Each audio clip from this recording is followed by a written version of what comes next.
Alors, insécurité, un contrôleur de 54 ans a été poignardé à 8 reprises par un voyageur sans titre de transport hier. On dit souvent que ce qui se passe dans les transports en commun, la situation d'une société, Jean-Marie Le Pen. Oui, je note qu'avant même qu'on l'ait examiné, que des psychiatres l'aient examiné, on déclare que c'est un fou, que c'est un aliéné sans le savoir. Mais il me semble que c'est pour diminuer en quelque sorte la responsabilité au cas où on ne le sait pas, puisque le nom de ce personnage nous est masqué au cas où il s'agirait peut-être d'un immigré, on ne sait pas.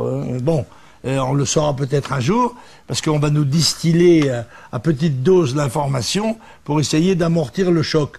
Ce qui est grave, c'est que ce mouvement, cet assassinat, parce que c'est une tentative d'assassinat, oui. 10 coups de couteau donnés à un contrôleur, c'est un assassinat.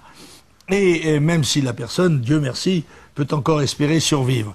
Eh bien, en l'occurrence, la réaction syndicale considérable, extrêmement coûteuse, gênante pour les usagers, peut se comprendre. Même si elle est inacceptable dans son principe, mais elle peut se comprendre parce que c'est la goutte d'eau qui fait déborder le vase. Il y a dans les transports une atmosphère de crainte qui règne à la suite des insultes, des agressions, des violences qui sont permanentes aussi bien dans les transports urbains que dans les transports ferroviaires.